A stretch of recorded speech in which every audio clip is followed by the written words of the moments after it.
Please welcome in his Octagon debut, Mark Kerr. Hi, Mark. How you doing? Hey, oh man, I'm trying to actually sort through all this. It's a lot. It's a lot. What are you sorting?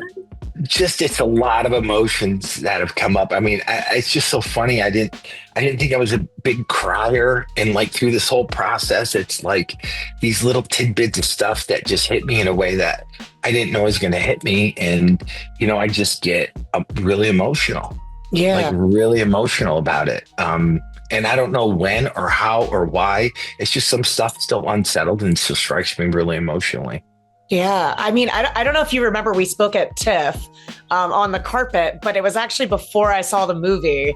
So now, oh my God. So now that I've seen it, I think honestly what blew me away so much about it is it really is like, it's a love letter to you. And I think that's so special. I mean, what was your reaction to just seeing it for the first time? What were your thoughts and feelings? Oh my gosh. So Benny had a screening for me in California back in January, and it was towards the end of January. And he said, hey, listen, it's 80% complete. He wanted to see if he was on the right path to tell the story. And so small little theater in Beverly Hills, and it was Benny, myself, and my brother. And we watched it, and just again, like I just said, at moments stuff hit me in a way that I didn't expect it, and Benny's very aware of it. So, I mean, there's moments where, he's like, reaching for me because he can hear me crying, and so the movie's getting over and the credits start rolling, and, I give Benny a hug and hugging my brother, and out of the corner of my eye, I see Dwayne had snuck into the theater, and so did Emily. And so we'd sit down and we had this literally like an hour-long conversation, and it was just, I couldn't process just the feelings, because the accuracy and everything that went on is accuracy of an emotion and height and feelings, and all this was just like, it was overwhelming. It was just like, I was like, Dwayne, I'm gonna have to get back with you on some of this stuff because I just don't know how to process it right now. What Amazing.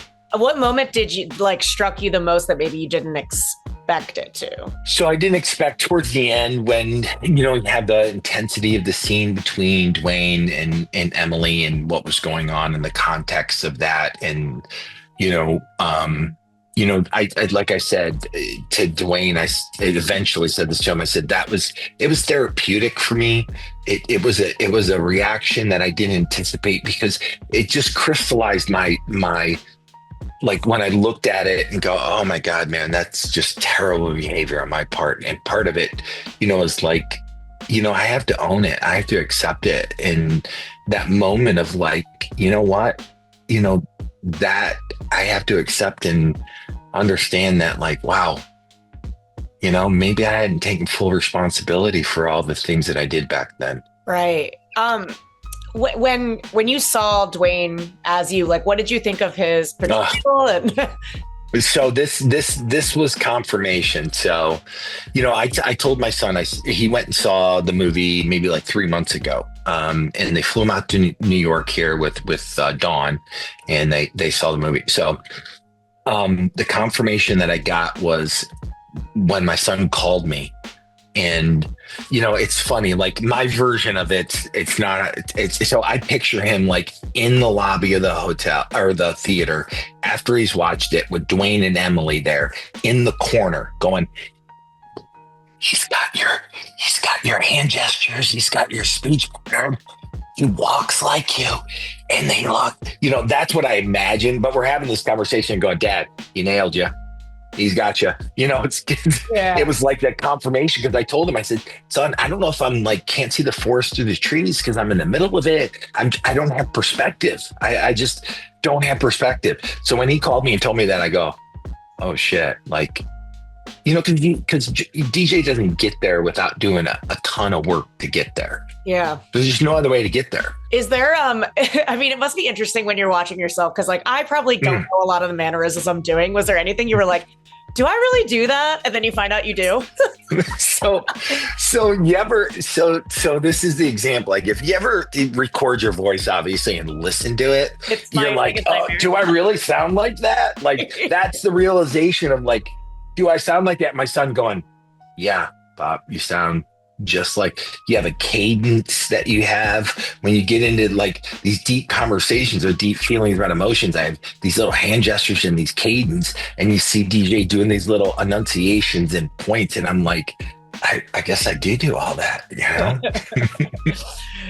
It's so great. I mean, obviously you're such a legend, and there's so much that could be covered. I'm sure they couldn't cover everything. Is there any detail of your life that you maybe wish people knew or wish was included? You know, a lot of, again, this is like one of these things, when you fight, there's a lot of unseen hours that you spend doing your craft, right?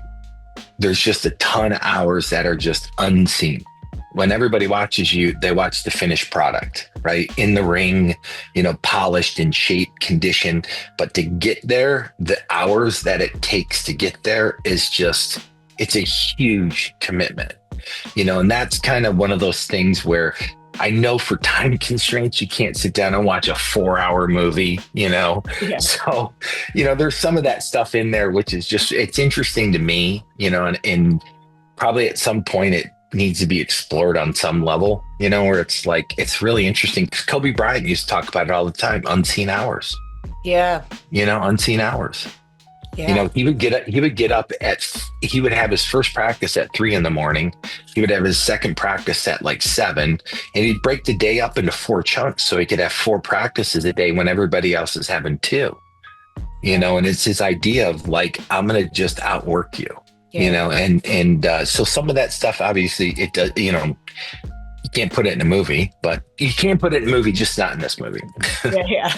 I will say, I mean, you know, I was talking to you when I was talking to the Carpers before I saw the movie, and I was like, you know, what a lovely guy that's like, you know, like translate. I was like, guys, he's really turned it around. And then I watched the movie and I'm like, he was always like very, very lovely. And I think the part that started making me cry was when it actually turns into being you.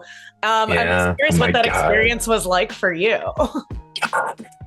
You know, so this is winding it back to Venice. In Venice, the lights kind of get lifted a little bit when you start getting towards the end of the movie, like the scene of him pushing a shopping cart, and you know it said, and his name is Mark Kerr. You know, fighters make millions of dollars a year. You know, everyone knows who they are, and still makes me cry. It made me cry. Yeah. So it was just one of those, and I've said this, like, it's, you know, it's one of those things I didn't know I needed. You know, I didn't know I needed that little bit of recognition. You know, I didn't know I needed that. I didn't know that I still had a hole in me that I was trying to fill, you know, or trying to ignore that it was there. And, you know, that moment like filled that in. Speaking of recognition, the UFC Hall of Fame as well, like this has to be such a year. I mean, I see you're this is getting emotional. Yeah. This is the year of all years. That again, and I talked to Dwayne about this yesterday. I just said, again, you know, I had no idea how fulfilling and how satisfying that moment would be, because I had written it off like it was never going to happen no matter what. Right. That my part of history was just erased, and it's just everyone's moved on from it. And to get that recognition and to get that confirmation that it meant something. Yeah. It was big. Yeah. No, it's amazing. I'm like also getting choked up. We're just crying in the club. I wish I could give you a hug. I'm just telling you, man. I'll take one. I'll take it. Because I'm telling you, this is the part about it. It's just like softened me in a way that I don't know when, you know, you can say certain things and it just hits me because I'm so grateful. I'm just so grateful. I seriously, like, it's so deserved, and like both times I've talked to you, I'm just like, you can feel your energy and your warmth and your heart. I don't mean to make you. No, you're good. But what would you tell like your 19-year-old self if you could tell them something today? Oh my gosh, man. The hard thing for me at sometimes, like somebody's asked me, if you could change anything in your life, what would you change? And my answer is nothing. Because every single thing that I went through, and I would tell my 19-year-old self this, you're going to go through, you're going to face plant, you're going to fuck up, you're going to put yourself in positions that you can never imagine, and the ability to get to the other side of it, that's life. Life is just going to give you, sometimes it's going to give you a handful of roses, and the other time it's a handful of thorns, and it's just life. Yeah. There's no, I look at it like, me thinking I deserve something is entitlement. I think I'm entitled to it. I deserve it. And it's like, that's not life. Nobody's entitled to anything. Where you get to is through work. It's through honesty. It's about connection. It's about these things that I didn't understand until later in life. Like my power that I have now is to connect to another human being, to relate to them on an emotional level. That's powerful to me. And that's what I've been seeking my whole entire life that I didn't know. Mm-hmm. And so, the beauty in it is that's how we're all built, that's how we're all built. I can carry a sword and shield all day long, but for me to sit down and get emotional and get in touch with that with another person, that's more powerful. Agreed. Way more powerful. Yeah. Well, thank you so much for sharing your story with us and also talking to me. This has been so wonderful. You're genuinely, I wish I could give you a virtual hug. I know, right? I'd probably start crying a little bit more too. So I appreciate it. I really do. Thank you so much. Thank you for your time. Have a great rest of your day. Oh, thanks, Ash. Thank you. What are you thinking at the beginning of the fight? It's simple. Am I going to hurt him before he hurts me?